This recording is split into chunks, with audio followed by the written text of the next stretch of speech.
Kalau Bapak Presiden Prabowo tidak mampu memimpin negara ini lebih baik, silakan mengundurkan diri daripada kamera ini turun ke jalan untuk memaksa Bapak lengser.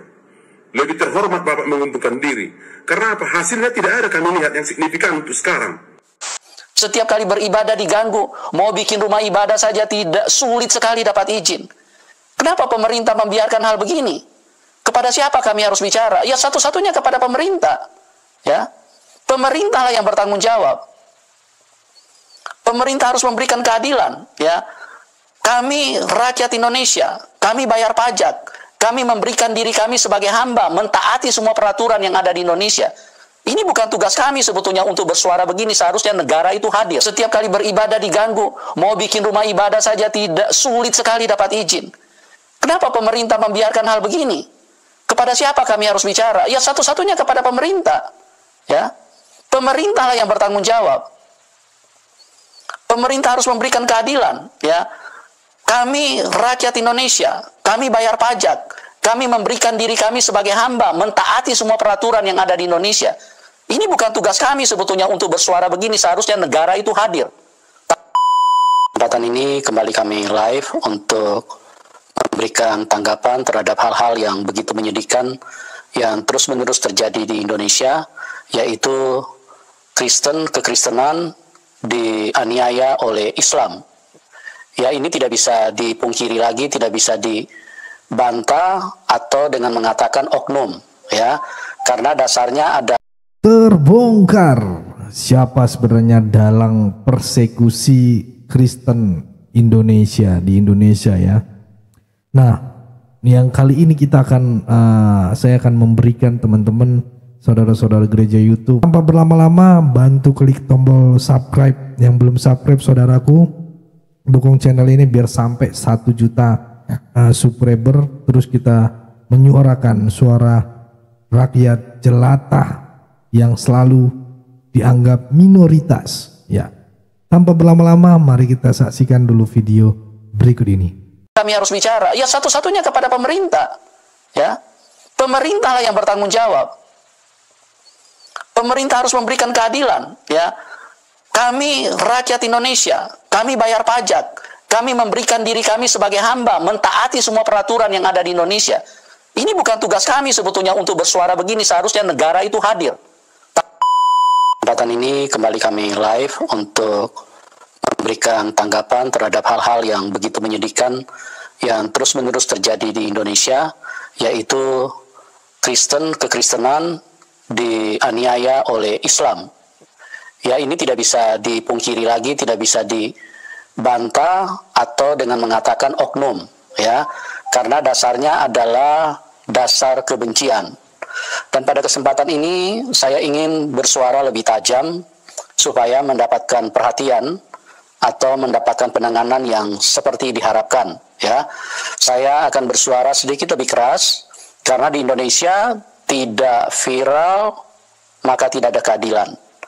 Ya, satu-satunya jalan kita harus bersatu untuk menyuarakan supaya menjadi viral, menjadi perhatian daripada pemerintah, khususnya dari Bapak Presiden Prabowo, ya. Tidak cukup hanya tindakan-tindakan yang selama ini ditangani oleh kepolisian. Kenapa? Karena tindakan-tindakan yang ditangani oleh kepolisian itu tidak membuat penanganan yang baik. Karena apa? Karena terus terjadi, ya. Dalam waktu 1 bulan saja kemarin terjadi 4 kali penganiayaan terhadap umat kekristenan, di mana umat Kristen beribadah, terus kemudian orang-orang Islam datang menyerang. Dan ini kita harus menyatakan secara jelas, ya, secara terang benderang supaya ini menjadi perhatian. Ini bukan kasus kesalahpahaman. Ini bukan kasus-kasus yang biasa. Ini kasus kriminal, kasus kejahatan, ya. Tadinya mungkin ada beberapa yang menganggap, oh ini mungkin karena doktrin dari agama Islam, ya. Memang betul, doktrinnya juga bermasalah, ya. Atau mungkin ada beranggapan, oh ini masalahnya orang-orang yang intoleran. Ya, memang betul, ini masalah orang-orang intoleran. Tapi setelah saya renungkan, yang menjadi masalah utama ini adalah pemerintah, ya. Pemerintah. Karena apa? Karena kalau pemerintah memberikan tindakan yang cukup, memberikan keadilan, tidak mungkin terjadi seperti ini. Pemerintah melakukan pembiaran, ya. Kekristenan itu sangat teraniaya. Kekristenan itu sangat tidak mendapatkan haknya di Indonesia, ya. Pemerintah berat sebelah. Pemerintah cuman menunggu. Kemarin yang terjadi anak kecil dianiaya. Ini tindakan teroris, ini tindakan biadab, ini tindakan terkutuk, ini tindakan yang begitu sadis, ya. Dan kita perlu suarakan ini supaya pemerintah mengambil tindakan yang cukup. Kami sudah bosan dengan janji-janji pemerintah bahwa nanti diselesaikan, nanti minta aparat kepolisian untuk coba diselidiki itu atau dimediasi. Itu bukan penanganan, ya. Itu adalah sebuah tindakan yang membiarkan menjadi masalah itu lebih besar. Karena apa? Karena kalau begini, ya kekristenan benar-benar itu dianatirikan. Minoritas itu sangat-sangat disepelekan atau sangat tidak mendapatkan keadilan di Indonesia, ya. Padahal kami ini punya hak yang sama.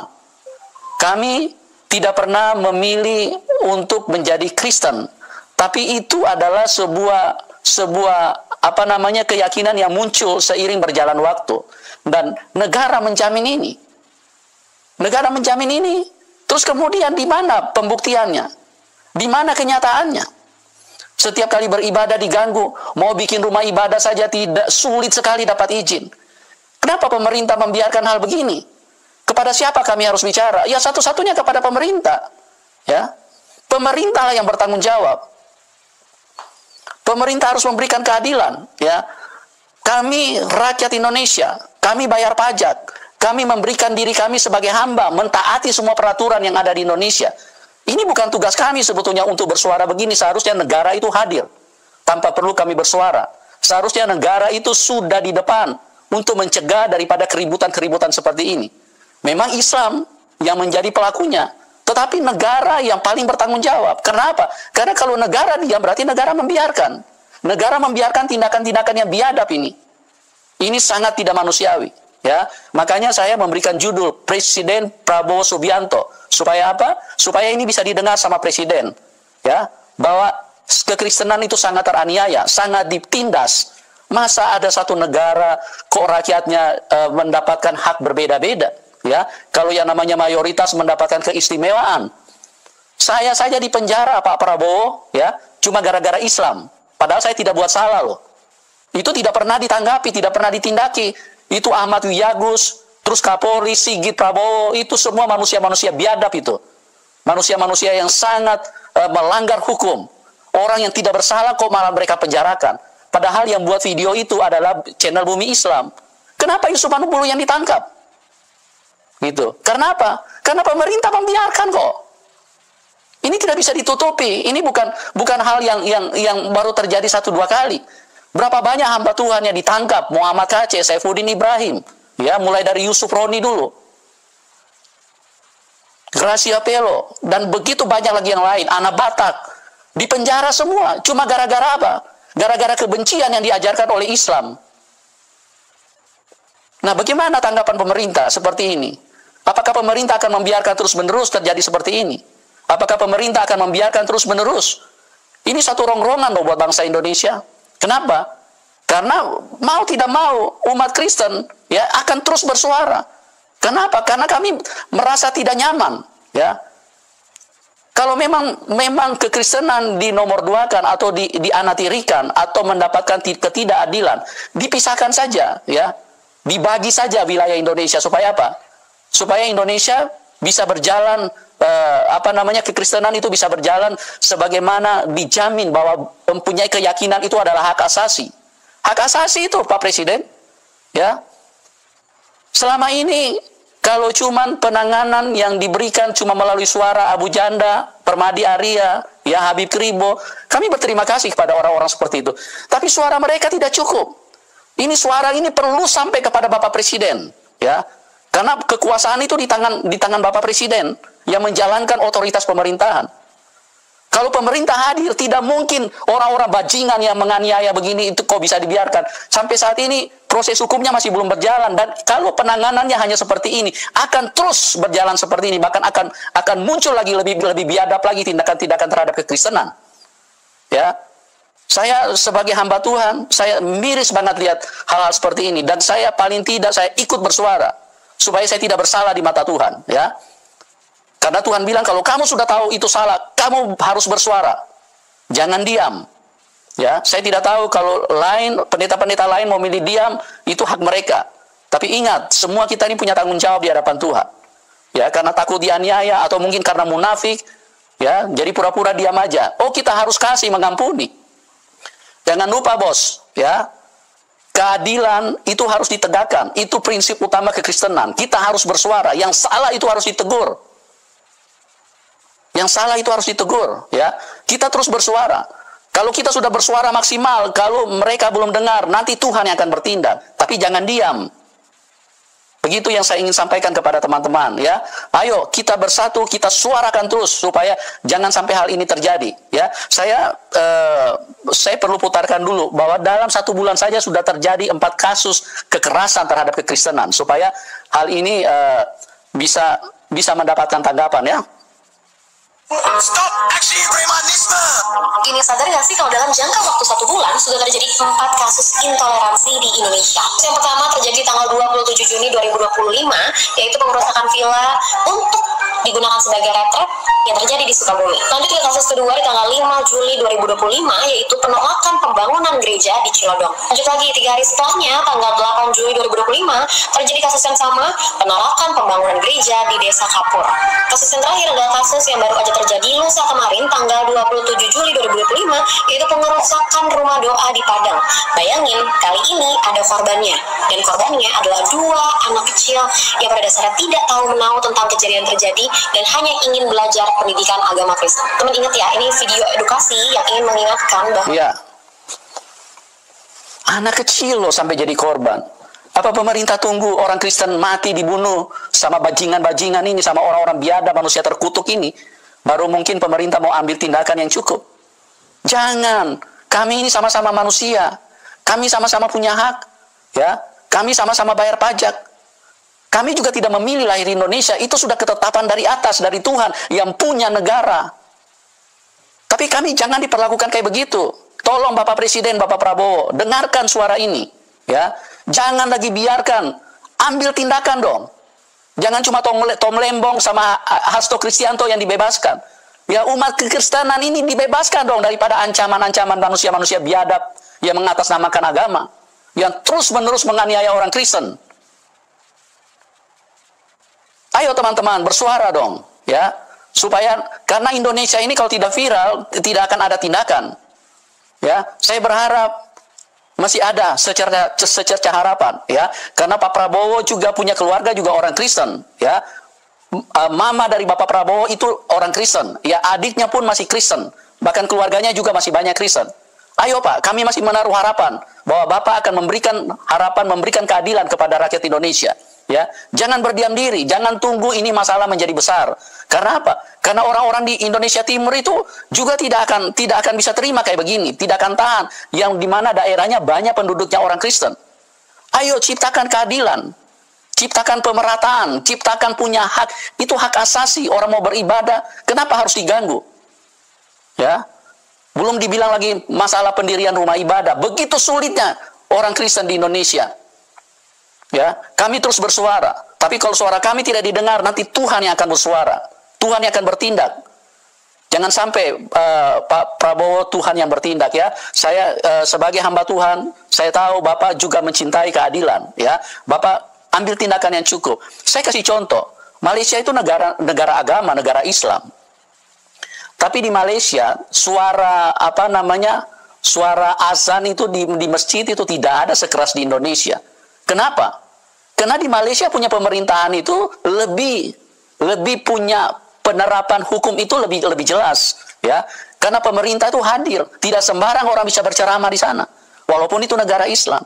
Kenapa bisa begitu? Karena pemerintah punya otoritas, pemerintah punya tindakan yang cukup. Kalau di Indonesia ini masalahnya di pemerintah kok.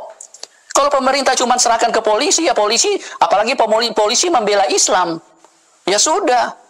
Paling cuma nanti materai, damai, ya, saling memaafkan.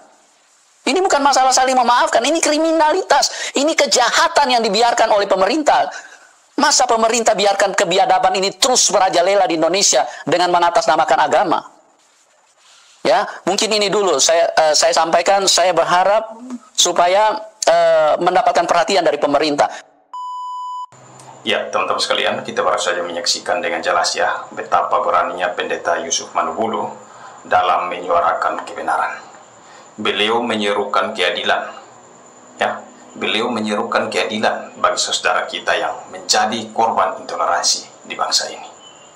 Ini bukan hanya tentang agama, teman-teman, tetapi ini tentang keadilan, tentang martabat kemanusiaan, tentang tegaknya Pancasila dan Bhinneka Tunggal Ika. Mari kita keluarkan semangat, teman-teman, ya, untuk mendukung Pendeta Yusuf Manubulu, ya, untuk mendesak pemerintah, ya, untuk bertindak tegas dan adil, ya. Jangan biarkan intoleransi menghancurkan persatuan kita. Mari kita bersama-sama melawan intoleransi dengan iman dan keberanian. Mari teman-teman kita sebarkan video ini sebanyak-banyaknya sebagai api semangat untuk memperjuangkan keadilan dan persatuan di negeri ini. Namun teman-teman, di tengah perjuangan ini, mari kita sebagai umat Kristen, kita tetap tenang dan senantiasa mendoakan pemerintah, ya. Kita mendoakan Presiden Prabowo, Menteri Agama, dan seluruh pemerintah kita, ya, agar segera menyelesaikan masalah ini dengan adil dan bijaksana, ya. Semoga Tuhan menuntun langkah mereka dalam menegakkan kebenaran dan keadilan bagi semua warga negara. Tuhan Yesus memberkati.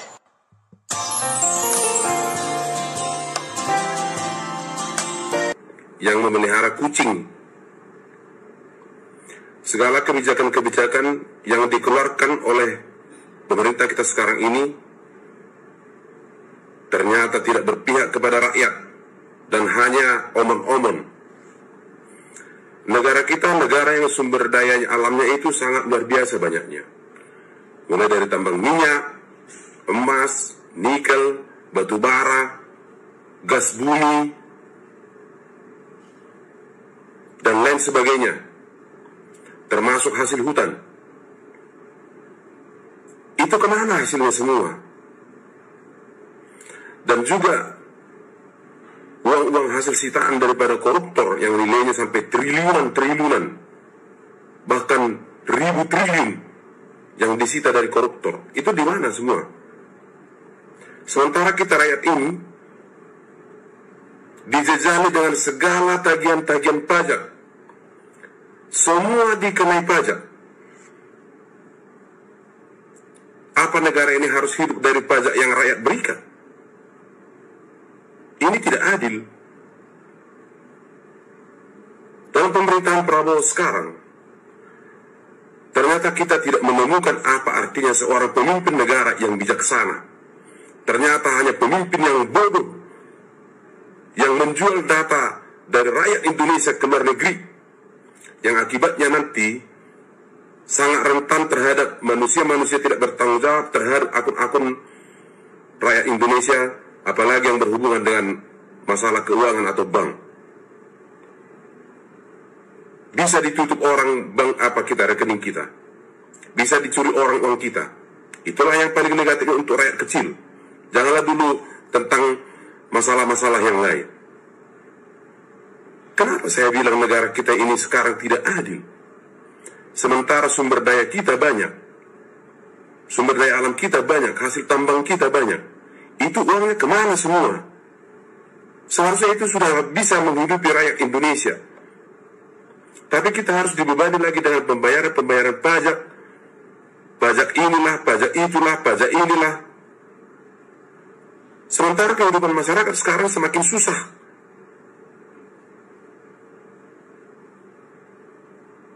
Dalam Undang-Undang Dasar 1945 pasal 33, ya, bahwa bumi, air, dan kekayaan alam dikelola oleh negara dan digunakan untuk kemakmuran seluruh rakyat. Ya. Kemakmuran yang bagaimana bisa kita temukan sekarang? Ekonomi tidak berjalan dengan baik. Negara kita ini sekarang tidak baik-baik saja. Negara yang baik-baik saja itu adalah ketika masyarakatnya, rakyatnya itu sejahtera. Kita tidak boleh melihat segelintir orang yang kaya raya, yang hidup di kota sana. Segelintir orang tersebut bukan melambangkan atau mencerminkan kehidupan bangsa ini yang bagaimana sekarang sedang morak-marik rakyatnya. Saya bingung dengan kebijakan-kebijakan seorang presiden yang katanya jenderal macan Asia, ternyata hanya kucing ompong. Seperti apa peliharaannya itu? Bacot semua, bacot. Padahal demokrasi ekonomi itu harus, ya, ekonomi yang berkerakyatan, yang tujuan akhirnya adalah demi kesejahteraan rakyat. Tetapi apa yang kita lihat sekarang?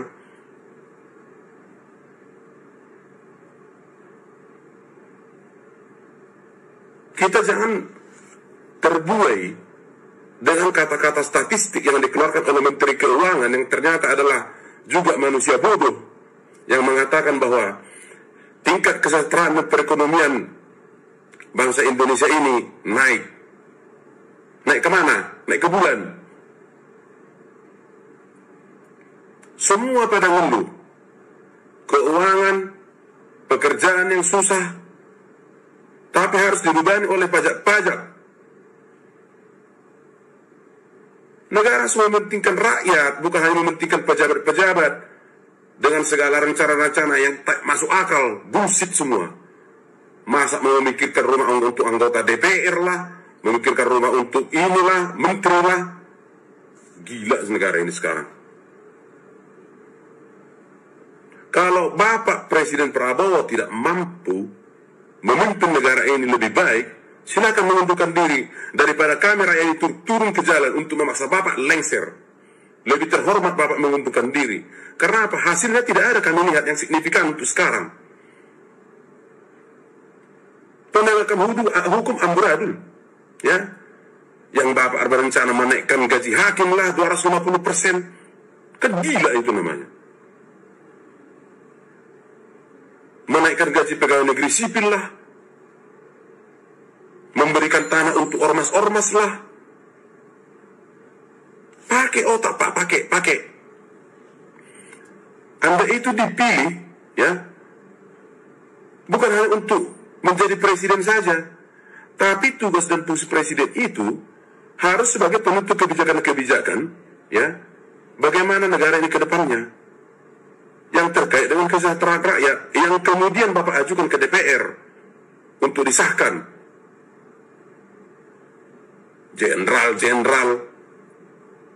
Jenderal apaan kau? Kami masyarakat berhak mengkritik ketika presiden itu tidak bisa seperti apa yang rakyat harapkan. Pemberian amnesti lah, pemberian abolisi lah, jelas mereka adalah koruptor, tapi Bapak bebaskan. Kan lucu kau. Kami kira Bapak itu memang betul-betul macan Asia seperti yang Bapak gadang-gadang. Ternyata kau hanya kucing garong. Apa? Mau Bapak pidanakan saya? Nggak bisa lagi.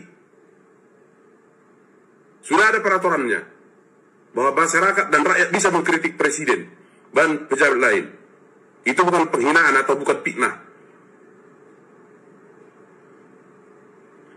Kecewa kami rakyat ini melihat Bapak sebagai seorang presiden yang katanya macan Asia. Peliharaan maupun kucing. Kau lihat orang di Arab sana, peliharaannya apa? Singa, macan. Ada kebijakanmu yang masuk akal, dan tak ada kebijakanmu yang berpihak kepada rakyat. Makanan gratis. Makanan gratis apa? Untuk anak sekolah itu hanya untuk sebagai kamuflase aja itu. Karena memang tidak berbobot memberi makan rakyat. Bukan seperti itu caranya memberi makan rakyat. Bapak memberikan nasi kepada, memang ada baiknya, tapi lebih banyak tidak baiknya. Karena apa? Pengusaha-pengusaha catering itu yang beruntung. Bahkan kadang anak-anak tidak dimakannya nasi itu. Karena apa? Kayak nasi kucing. Yang cocoknya itu dimakan oleh ternak.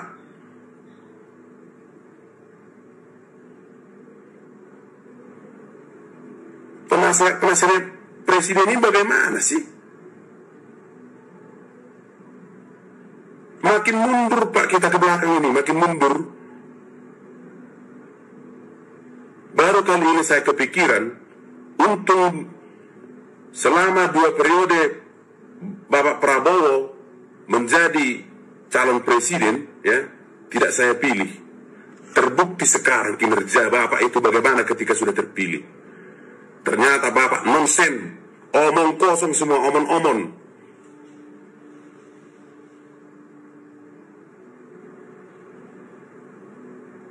Kalau merasa Bapak tidak sanggup dengan usia yang sudah semakin tua, ya mundur.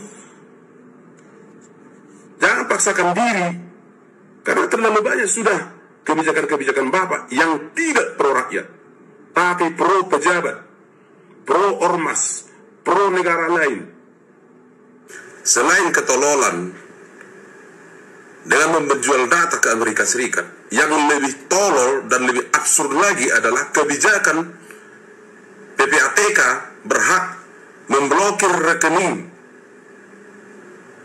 di bank yang tidak terpakai selama 3 bulan. Itu pelanggaran hak asasi manusia, bos. Bapak belajar dari mana? Penasihatmu, menterimu dari mana pendidikannya semua? Kok semakin tolol gitu loh. Kemudian masalah tanah. Tanah yang tidak dikelola selama 2 tahun berturut-turut disita oleh negara. Kebijakan macam apa itu?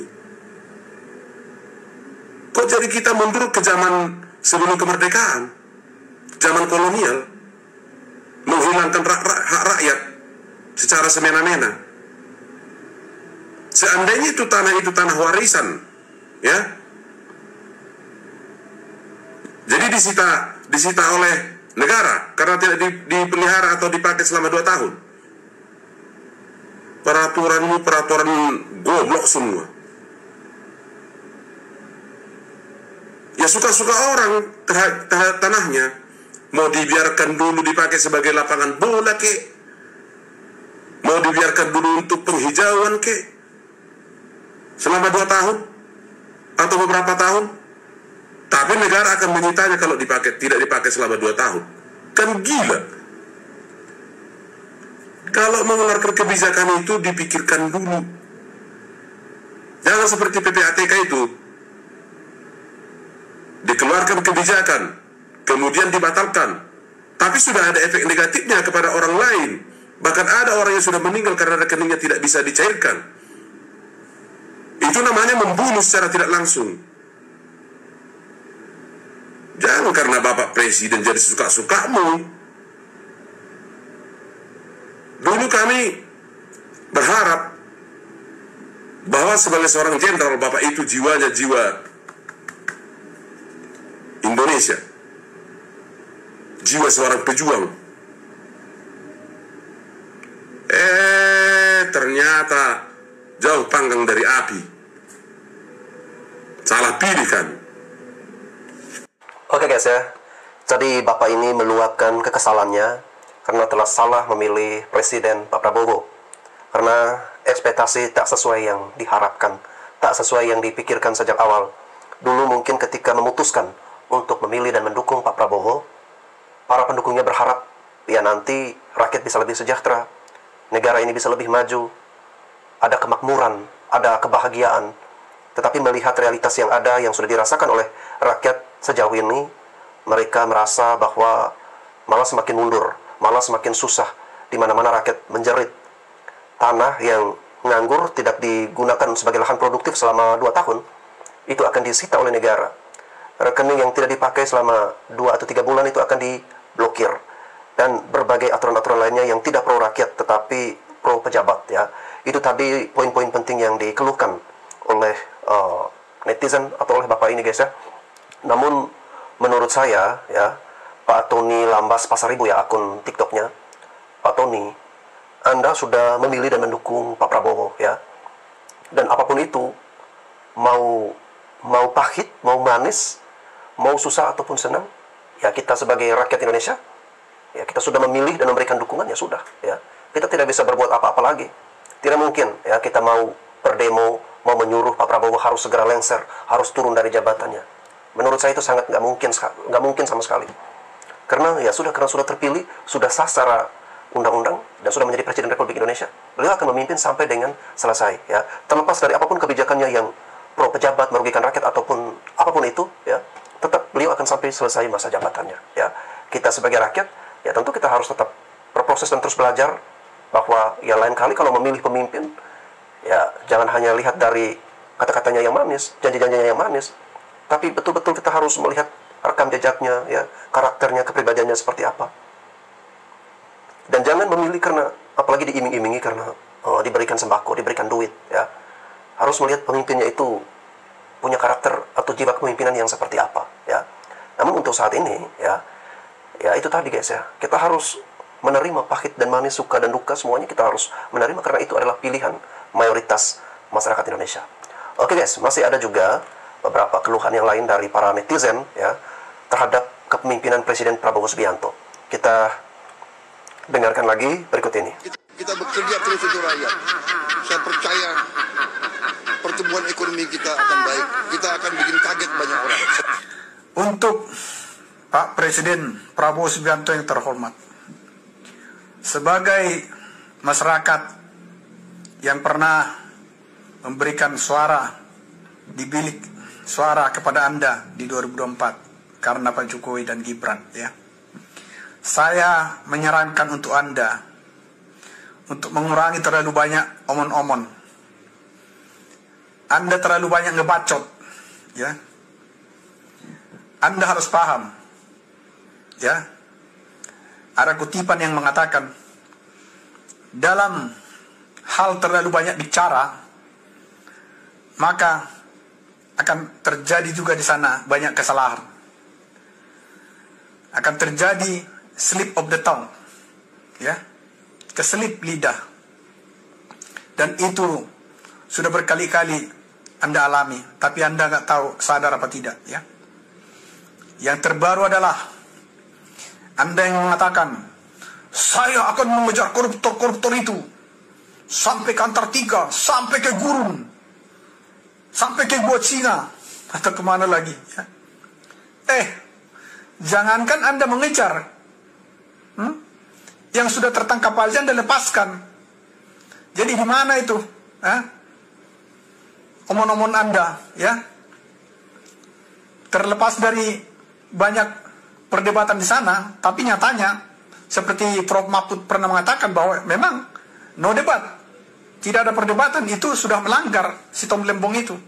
Dan si Hasto itu jelas-jelas, ya, dengan saksi-saksi dalam pengadilan, dia benar-benar memang membuat, ya, mengarahkan orang untuk mundur gitu loh, untuk digantikan si Harun Masiku. Nah, tapi di mana? Dan Anda harus tahu, Jaksa Agung Pak Burhanuddin mengatakan bahwa mereka tidak sekonyong-konyong menetapkan orang untuk jadi tersangka. Itu sudah melalui, ya, penelitian, sudah melalui pencarian alat bukti dan lain sebagainya, kerja keras mereka. Tapi seenaknya Anda, ya, menginjak-injak kedaulatan hukum di negara ini dengan hak prerogatif Anda, ya, keputusan hakim, kerja keras jaksa, Anda sia-siakan semua, ya. Entah apa yang sedang Anda rencanakan dengan Megawati, ya. Saya tahu Megawati itu adalah track recordnya menjual aset-aset negara seperti tanker, Indosat, atau jangan-jangan Anda sedang merencanakan sesuatu yang butuh bargaining dengan PDI Perjuangan untuk menjual aset negara ini yang sudah diusahakan oleh Pak Jokowi bertahun-tahun, ya. Layak kami sebagai masyarakat curiga ada udang di balik batu Anda, ya. Jadi saran saya kepada Prabowo Subianto, Anda jangan terlalu banyak ngebacot, ya. Anda terlihat seperti badut saat ini, ya. Kata-kata Anda lawan sendiri. Kami akan bikin kaget, ya. Memang kami kaget, tapi kaget dengan keputusan bodoh Anda. Dukung kepingin Prabowo jadi presiden, tak taruh nih nyawa. Terjun kowe klopo, bakar muntung wae, mending ra dadi, motorku mending tak bakar, mben. Mending ora dadi wae, motorku tak bakar, aku terjun kowe klopo. Giliran didukung wis dadi gur kaya ngene.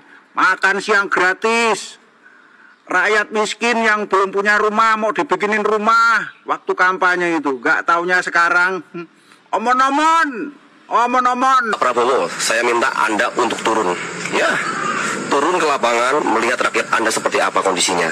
Karena saat Anda pidato, ya, selalu menyatakan ekonomi Indonesia baik-baik saja, rakyat baik-baik saja, ekonomi kita stabil. Pak, Anda itu terlalu banyak keluar negeri, ya. Saya rindu, Pak. Saya rindu cara Bapak Jokowi selalu turun ke lapangan, menjumpai rakyat, mendengarkan aspirasi rakyat, mendengarkan cerita rakyat.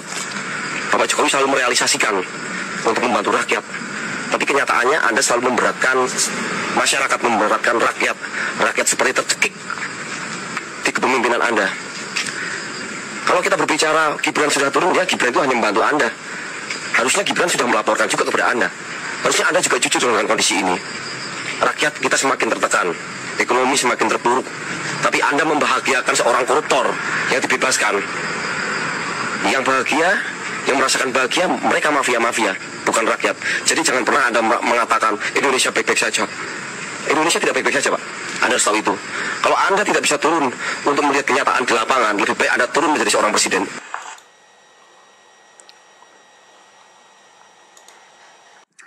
Halo guys, ternyata Prabowo sama juga kayak Anies, kacang lupa kulitnya, manusia yang nggak tahu diri, nggak balas budi.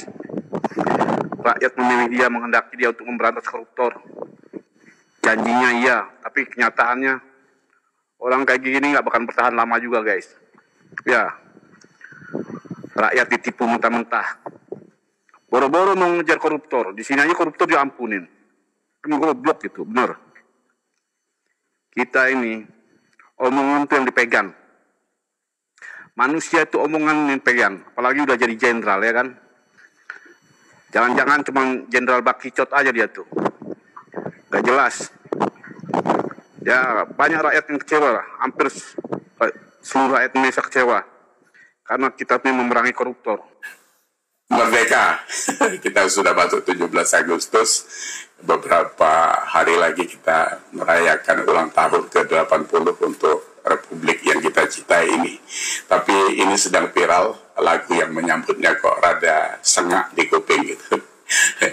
Indonesia, tanah air siapa, rakyatnya kok sengsara semua.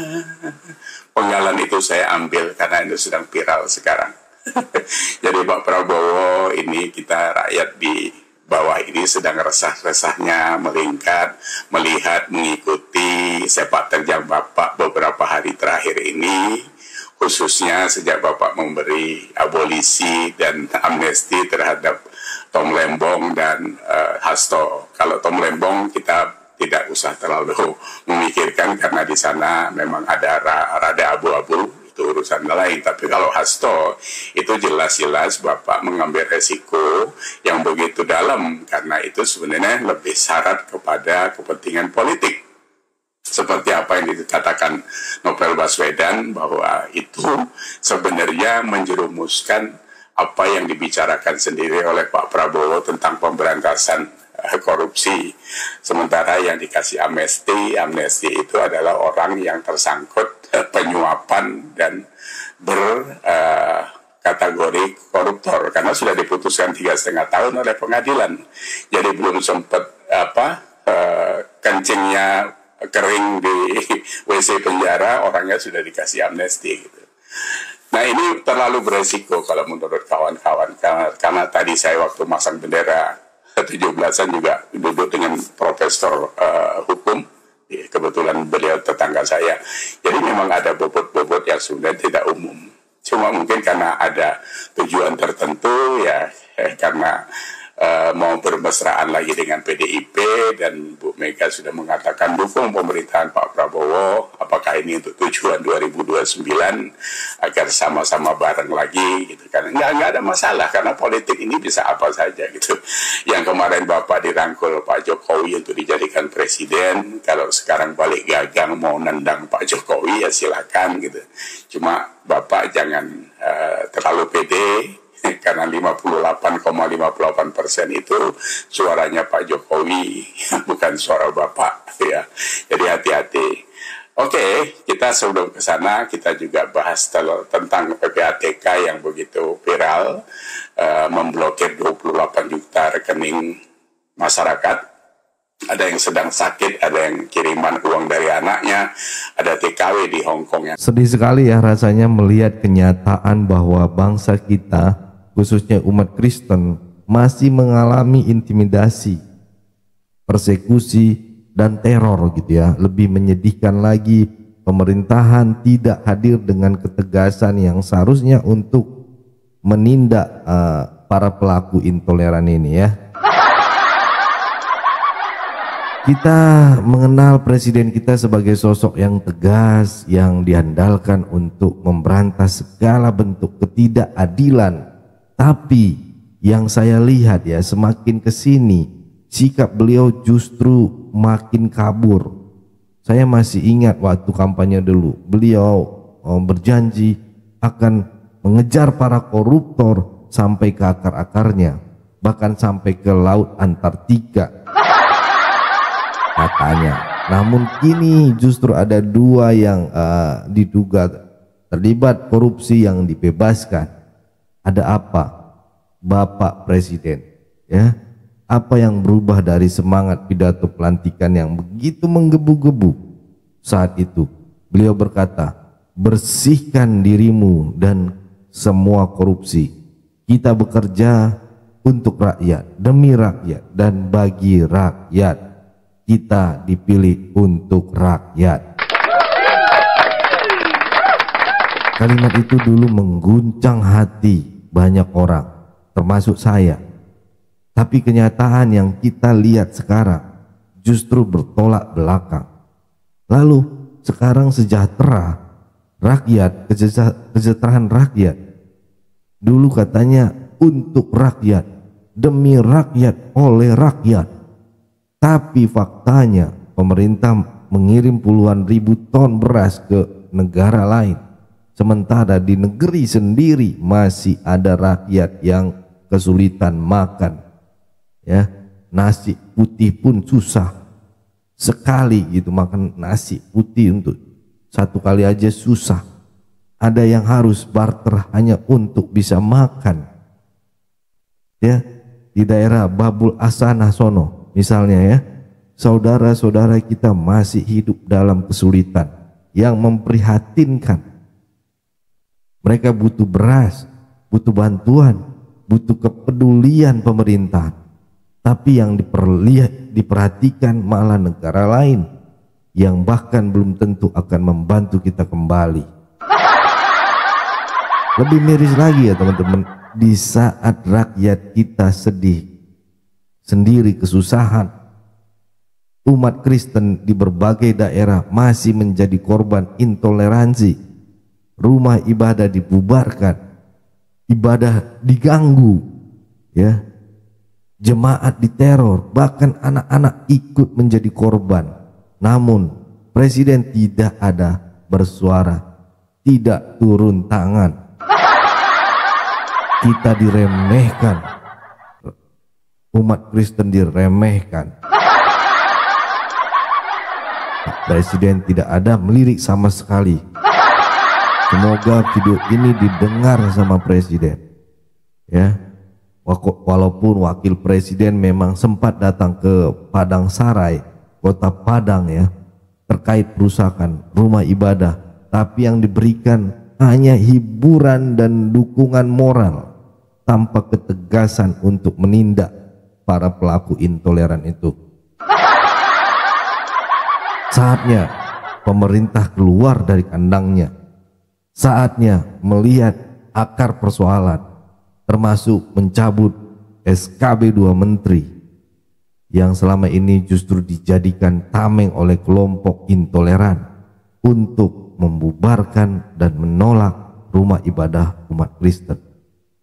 Pemerintah juga perlu menindak tegas pihak-pihak yang menyebarkan ujaran kebencian dan provokasi yang merusak kerukunan antar umat beragama.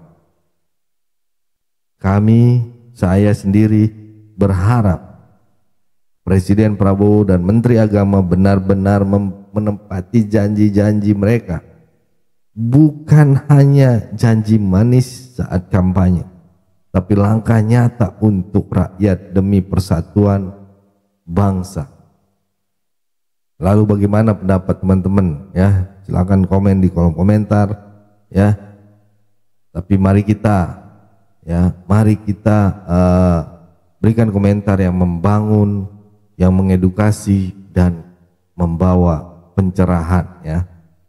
Mungkin demikian video kali ini, jangan sampai kita terpecah belah juga gitu ya gara-gara ini. Tapi yang jelas kita cinta perdamaian ya. Kita mau Indonesia makin next level lagi tentang melawan intoleransi ini. Oke, itu aja dari saya. Saya Leonardo Sirait, mohon undur diri. Bapak. Ayo berpartisipasi dalam kebaikan bersama Yayasan Cipto Pelito Kasih. Mari kita bersama-sama memberikan sedikit berkat dan menyisihkan sebagian dari yang kita miliki untuk mendukung rumah Yayasan Cipto Pelito Kasih. Yayasan ini membimbing dan mengajarkan 30-an anak yang membutuhkan bimbingan dan pendidikan. Dengan partisipasi saudara, kita dapat memberikan harapan baru dan masa depan yang lebih baik bagi mereka. Tidak perlu banyak, bahkan bantuan kecil saudara sangat berarti bagi anak-anak ini. Mari kita ambil bagian dalam misi mulia ini dan bersama-sama membawa perubahan yang positif dalam kehidupan mereka. Kami percaya bahwa setiap kebaikan yang Anda berikan akan dibalas berlipat ganda. Tuhan Yesus memberkati saudara semua yang telah berpartisipasi dalam mendukung rumah Yayasan Cipto Pelito Kasih.